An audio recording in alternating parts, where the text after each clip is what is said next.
you will hear every Panthers Eastern Conference Finals game right here on 560 WQAM. Plagens is in Raleigh.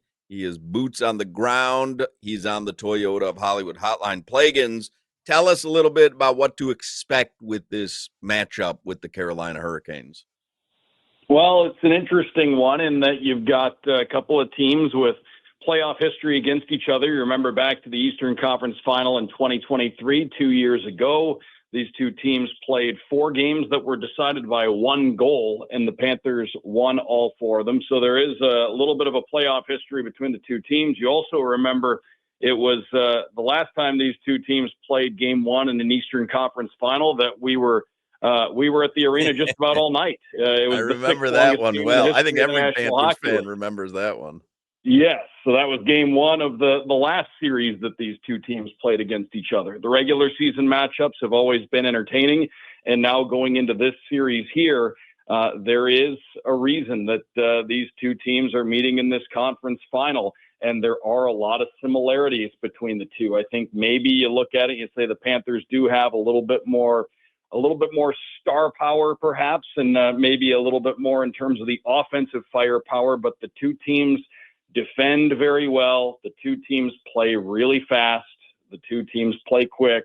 The two teams, like I said, they defend great. It's the 2 best penalty kills in the Stanley Cup playoffs. Carolina has the best penalty kill to this point in the Stanley Cup playoffs. The Panthers right behind them in second. If you are fortunate enough to get a scoring chance because you've gotten through the defense, you have 2 all-world goalies who are going to be going head-to-head here between Sergei Bobrovsky and Frederik Andersen. Then you've got the other tie-ins, the head coach over on the Carolina side, Rod Brind'Amour. In fact, all 3 of the coaches who are going to be behind the bench for Carolina, the staff, Rod Brind'Amour and his 2 assistants, Tim Gleason and Jeff Daniels, all played for Paul Maurice years ago when they were members of the Carolina Hurricanes and Paul Maurice was coaching there. So these two teams have been in the contending mix in the Eastern Conference for a number of years now. The Panthers are the one that has broken through, has made a couple of trips to the final, has won a Stanley Cup. Carolina's been knocking on the door here for a number of years. So you've got 2 really deserving teams, 2 teams that play similar styles. And in some ways, you look at a series like this, and I know I said that, like with a Barkov and a Tkachuk, for example, there might be a little bit bigger name value and maybe a little bit more offensive firepower on the Panthers side. But Carolina, they've got some guys that if you're not familiar with them, you're going to have to familiarize yourself with them pretty soon. Andrei Svechnikov has 8 goals in 10 games in these playoffs. He's come up big in the goal-scoring department when they've needed him to. Sebastian Aho is a star player. Seth Jarvis is an emerging star player for the Carolina Hurricanes. So in many ways, this is one of those matchups where you're going to be waiting to see which team is going to blink first, because there is not going to be 1 inch of free ice between these two teams. If I said to you, Plagens, you've got to pick one thing about Carolina that makes you most nervous about the matchup with the Panthers, because we're all, I would say, intimately familiar at this point with the kind of hockey the Panthers play. So if I said to you, here's the one thing that makes you most nervous about the matchup, it would be what? I wouldn't say it makes me nervous, but I think the factors that stand out to me, if I look at Carolina and what makes them tough, like I said, it is the penalty kill. Now, the good thing on that is the Panthers' 5-on-5 play has been really good. It's been really good all season. It's been really good in the Paul Maurice era, and it's been really good in these playoffs. So the Panthers by no means are a power play reliant team, but they do have a good power play. That being said, Carolina's penalty kill has been really strong in these playoffs. Like I said, percentage-wise, the best penalty kill in the playoffs to this point. And they don't give up a ton. And when they do, Frederik Andersen is tough to beat. They get after you quickly. The way they pressure, this is going to look different than the way Toronto and Tampa Bay played.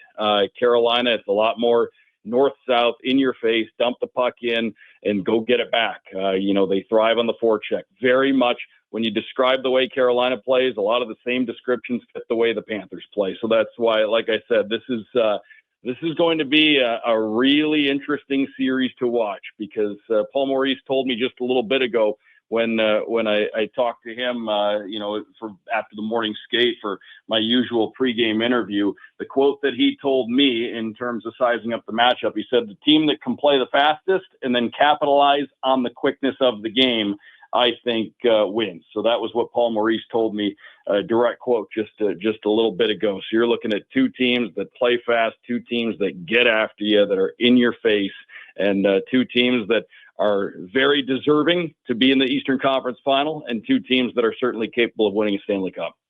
2 years ago, Doug, in the conference final when the Panthers swept the Canes, Matthew Tkachuk took over the series. He became a South Florida legend in his first year based off that series.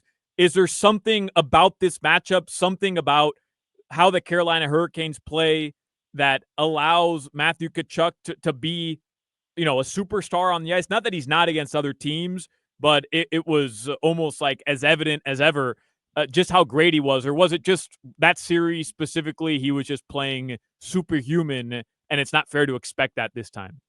Well, he had a big series that year. I think really what you saw there, I think there are a couple of factors. I think first of all, that was just a big stage, and Matthew Tkachuk is one of those guys that tends to thrive on the big stage, and he is never one to shy away from the big moment. And there were some big moments in that series, and he certainly seized them. And some of his biggest goals as a member of the Panthers were during that series that only lasted 4 games. He, of course, had the overtime winner in the 4 overtime game that was about 12 and a half seconds away from going to a 5th overtime.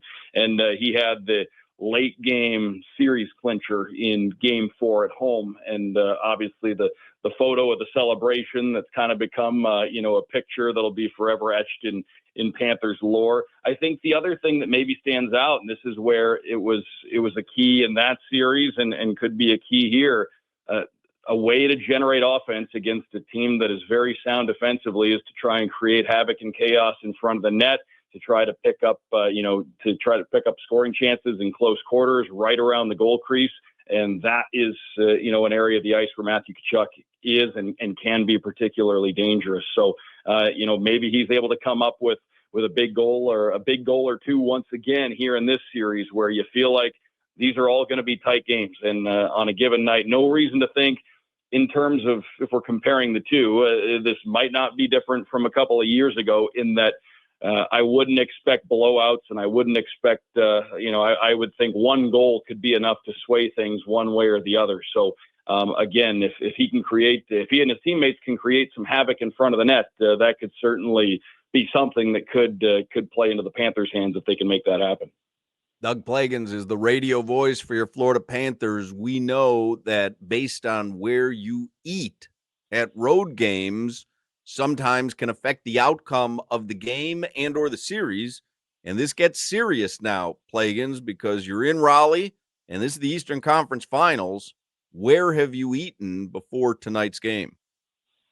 So I will say this. This is not one of the markets where there's any kind of superstitious dining. I've never looked back to the dining options in Raleigh as having any impact, mostly because there's a variety. I've mixed it up.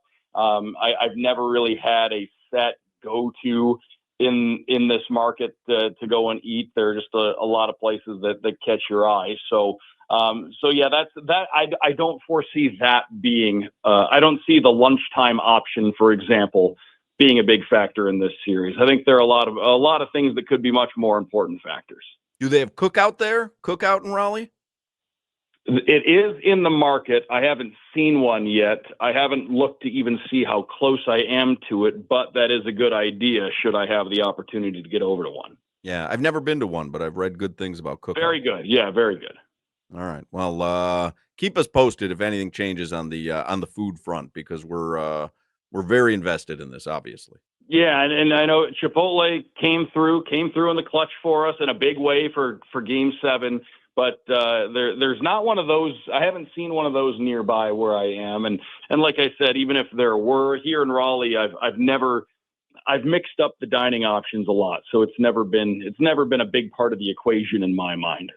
All right, fair enough. You can hear Plagens tonight on this very radio station, 8 p.m. puck drop. It'll be an 8 p.m. puck drop the entire series. And game one gets underway tonight. Thank you, Plagens. Have a good broadcast. Thank you, and even better yet, 8 p.m. every game of the series, 7:30 pregame every game of the series, and we're going every other night, Hawk, throughout the series. There's no guessing game, so it's going to be every other night at 8 o'clock here in the Eastern Conference Final. That's right, and we're going to broadcast live Monday. It'll be game 4. It's Memorial Day, but we're going to broadcast live at the Amerant Bank Arena, so we will see you then for sure. Looking forward to seeing you there.